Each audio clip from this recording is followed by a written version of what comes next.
the underlying exponential distribution was that the order statistics, or the moments of the order statistics that I had to use in the computation, actually has a nice closed form. And so, let's see what I was about to do. Maybe I'll do over here.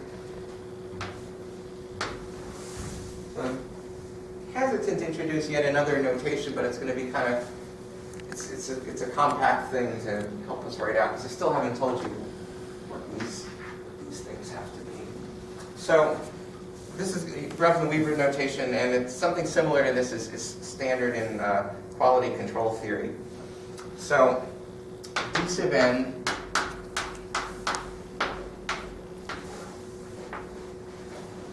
is defined to be this quantity, the expected value of the sample range, and so it depends only on the size of the sample that you're taking, divided by this parameter you're trying to estimate. And kn squared turns out to be equal to the variance of the sample range from a sample of size n divided by this. So if we define our a sub i's, the coefficients that we're going to use to build up the estimator, the following way.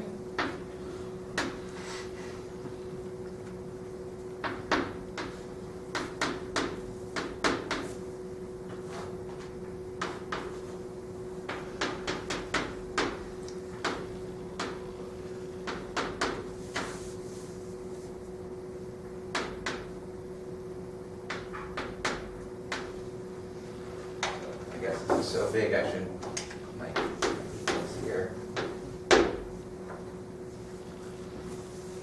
Then, so define that way. So we put that quantity in there, and then multiply these by the sample range and sum over that. Then you can show, and it's not that hard a computation, but I won't take the time to do it, that the expected value of this estimator comes out to be sigma. So expected value of this thing is the sigma that we're, the sample, or the population standard deviation that we're trying to estimate. So this is part of standard statistics? So the coefficient a sub I should be this way? No, this is a Grubbs and Weaver's invention. I mean, they were kind of forced into it. If they were going to estimate the population standard deviation by taking a weighted sum of these ranges of subsamples, there really wasn't any other choice. So once you fix the partition, it's forced on you. Yes, right. All right, and so in the case of, for the exponential, underlying exponential distribution,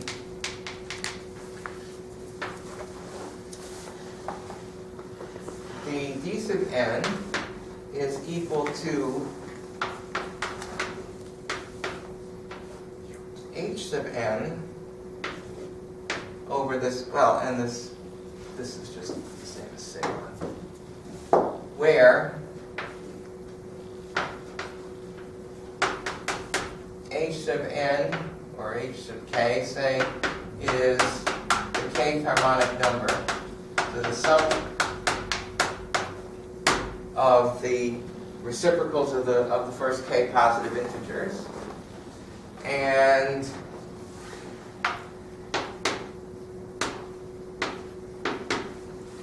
the k sub n squared turns out to be equal to, I'm not sure if there's a standard notation for this. I'm going to call it this.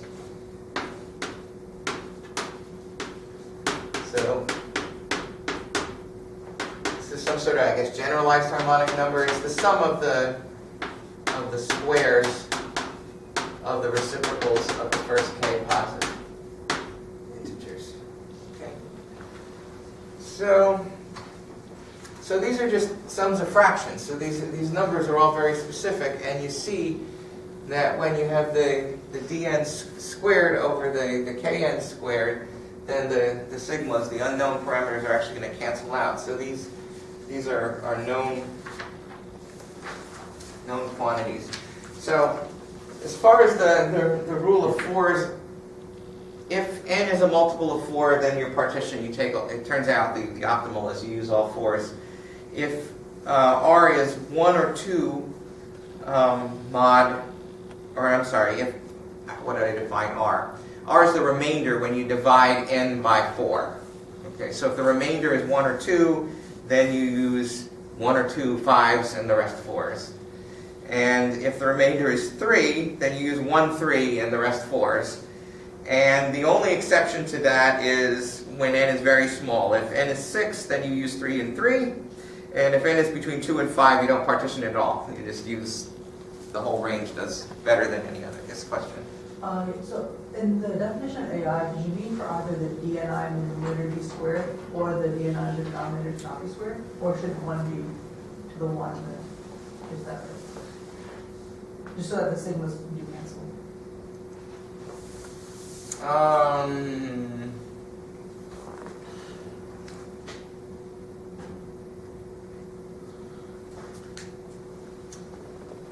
Yeah, I see what you mean. I'm not sure.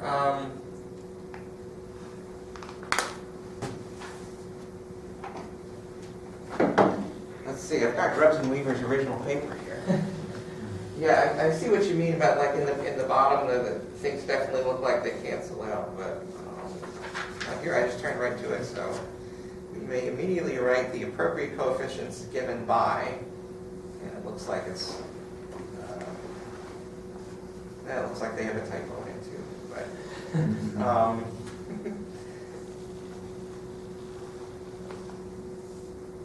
yeah, I'm not. Yeah, I see the problems. This is the trouble when you're working outside your area of expertise. Someone comes up with a basic question, and you get lost right away. Yeah, I see what you mean. This is what's written in Grubbs and Weaver's paper, and I did computations on this in the non-Grubbs and Weaver case, the exponential.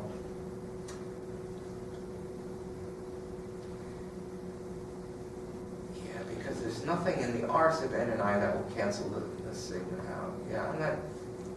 I'm not sure if there's a typo there or not. And also, is the E in the bar calculated experimentally from your sample? The which? I'm sorry? The expected Rn and the variable and the bar variance Rn, are those calculated experimentally from your sample? To use them? No, the expected value and the variance of the range depends only, those are fixed numbers that depend only on the sample size.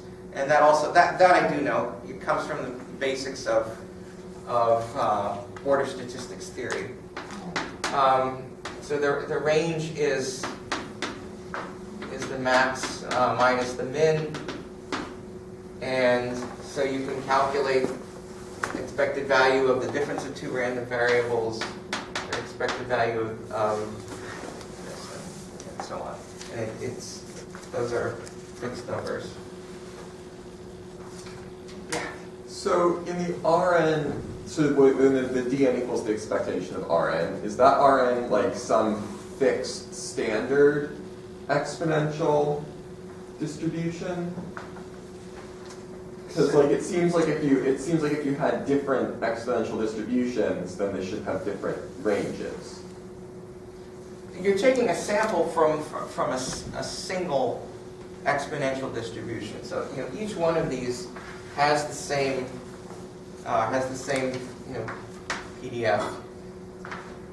I guess maybe a different way to say my question is I'm wondering why there's no dependence on theta in that expression.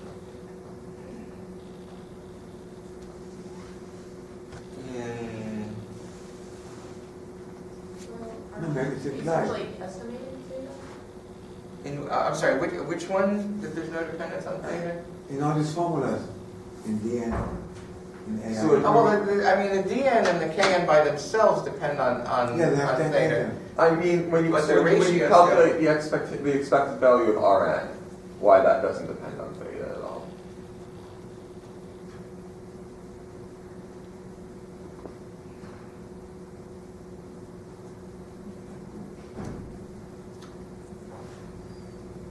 So intuitively, I would think that it would depend linearly on sigma, and then the sigma would cancel with the sigma in the denominator. But maybe, I guess, I don't know, maybe there's something else that's happening. Yeah, I'm sorry. I've been long enough since I've looked at the first principles of this. I mean, it made sense at the time. I don't know.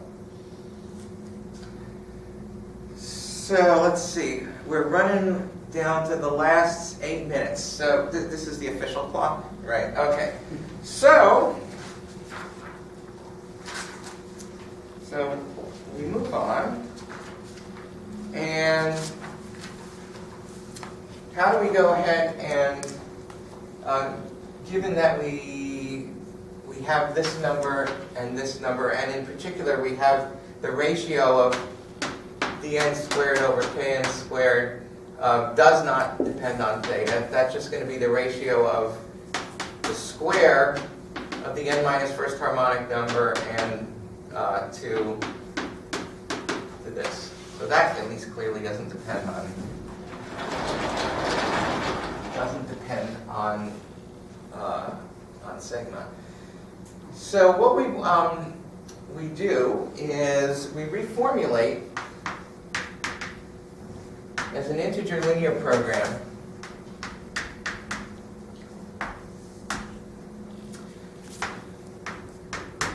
all right, so the idea is we're going to maximize, let's see, I need to define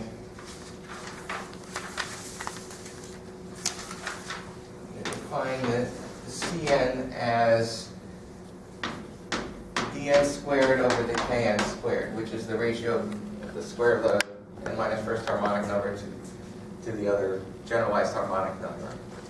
And so we're going to maximize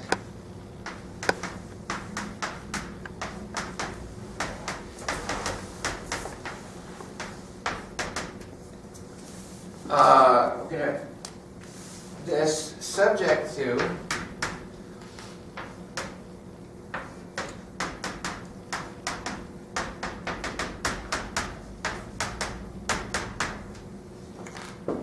where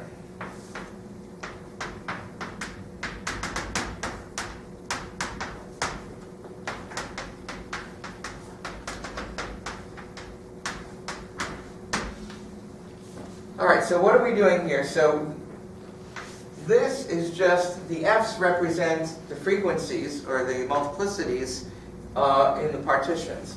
So this guarantees that, well, that you're, and of course there's no f1 because we're not allowing ones as parts.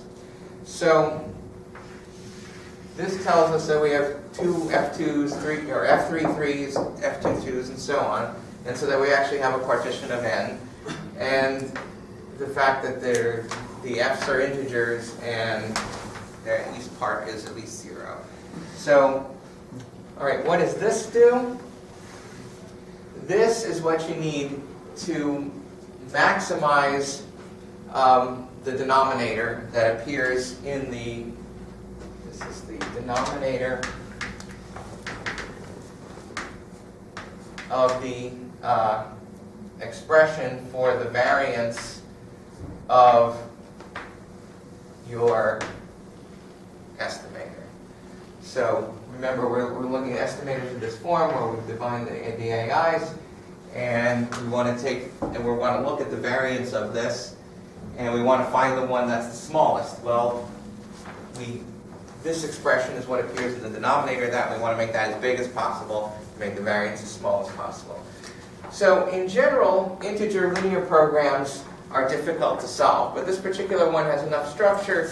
In particular, there's a single linear constraint in here, so that makes it a knapsack problem, as it's called. An equality here makes it an equality knapsack problem. And so there are special techniques to handle something like this. And so if you look, for instance, in John Lee's book on combinatorial optimization, it'll take you through the steps to solve such a thing like such a program as this. And in particular, what he suggests is something called a group relaxation, which means you relax the non-negativity constraint on one of the variables, and then solve. And if it turns out the optimal solution to the relaxed problem is a feasible solution to the original problem, then you're good to go. If not, then you have to do a branch and bound and repeat. As it turns out, in all the possible cases, and what are the possible cases? Well, we look at the sample size n, and we look to see when you divide it by 4 what the remainders are, 0, 1, 2, or 3. And you try all of those cases that you do not, in fact, have to repeat. You get a feasible solution, which is then optimal. And in the process of solving this, you actually have to set up a weighted multigraph. It gets kind of complicated, but you set up a weighted multigraph, and with the edges that are weighted by, or with the values of the variables in here, are these f's, and then you use Dijkstra's algorithm to, well, actually you can trim away some obviously non-optimal solutions to get the graph down to a reasonable size, and then you perform Dijkstra's algorithm on it to give you and that gives you the optimal solution to this. All right, so all of this depends on the, let's see, what should we call it? Maybe the Grubbs-Weaver statistic. I've got, all right, so I've got no time left, so It's 3 minutes, because it's been 1 minute. okay, well, let me just, so rather than saying more about that, I'll just mention some related results that, since we saw that the Grubbs-Weaver's original problem with the normal distribution gives you a rule of 8s, and that the exponential distribution gives you a rule of 4s, it's natural to look at other distributions. So the chi-square distribution, empirically, run some numerics on it. It appears to be that you get optimal with the rule of 3s. There's something called the Rayleigh distribution. That's also a rule of 8s. Another thing a variant on this problem, let's say you go back to just considering the normal distribution again, but instead of using the range, you use a trimmed range. In other words, instead of the max minus the min for each subsample, you use the second from the max from the second smallest. And then it turns out, empirical data seems to show, I've got it here, that it's a rule of 22s. And then of course your admissible partitions would have to have size at least 4, so you'd be considering a smaller set of partitions, because if you have a second largest and second smallest, you want to give them a chance to not always be the same thing. And if you trim your range a little bit further, so now these are called quasi-ranges, so that you're using the third from the largest and the third from the smallest, you have this, then it's a rule of 36s, appears to be the case. So this is officially a conjecture. These are official conjectures, and they're not proved at all. And I think I really should stop here. Thank you.